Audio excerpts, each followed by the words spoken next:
On social media, it always seems like there's a new exercise coming out every single day. A new exercise that is optimal for hypertrophy, for muscle growth. It gets really confusing because a lot of people every single day, they go on TikTok and they're seeing a new exercise and then they're switching their exercises. We know it's been proven in literature that every time you switch an exercise that your body adapts. You don't want to switch your exercises if you want to grow muscle. I'm here to tell you not what the best new exercise is, but how to actually have the thought process of identifying what is a good exercise.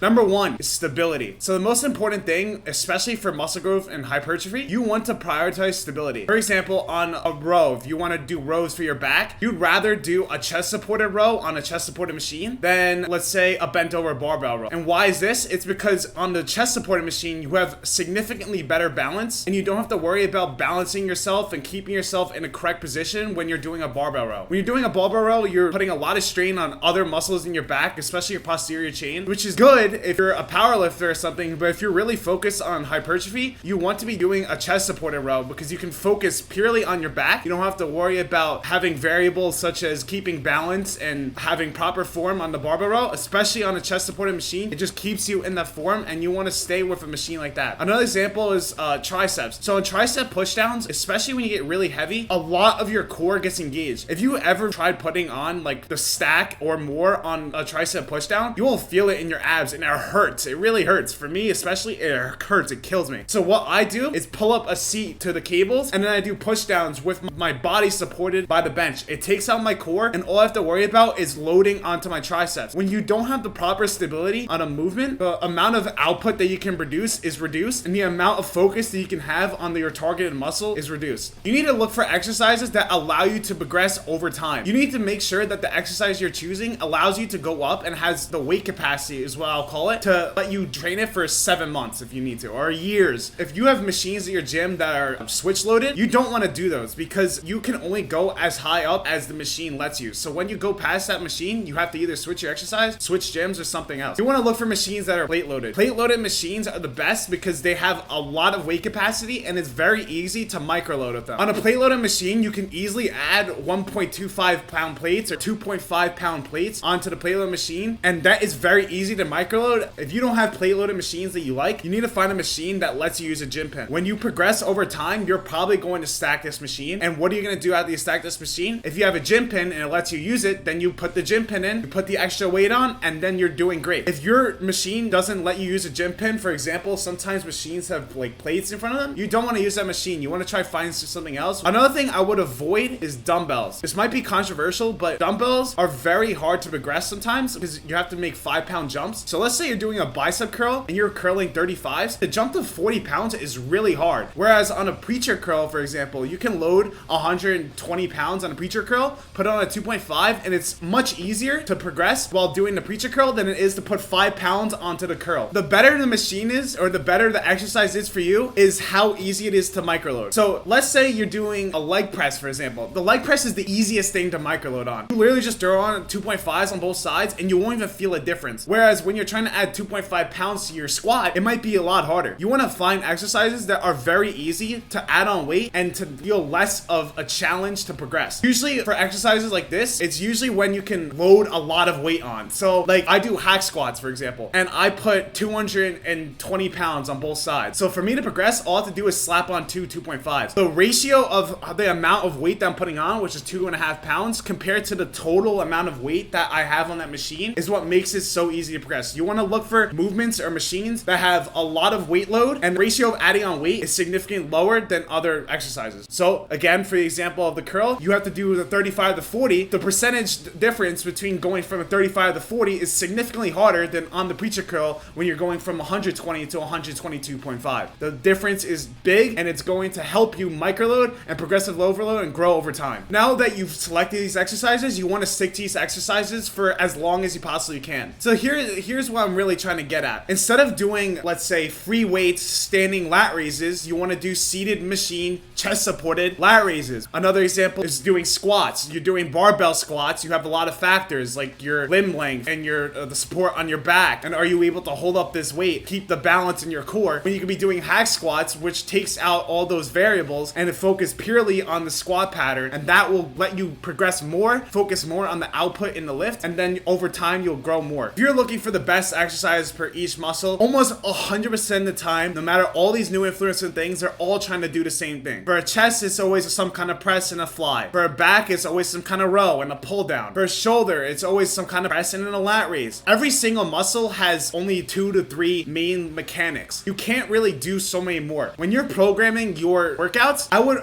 really avoid redundancy. So let's say you do a bench press and then you go into another Smith incline press. You're doing 2 presses. They're same functions pretty much. You only need to do 1 function per each muscle group.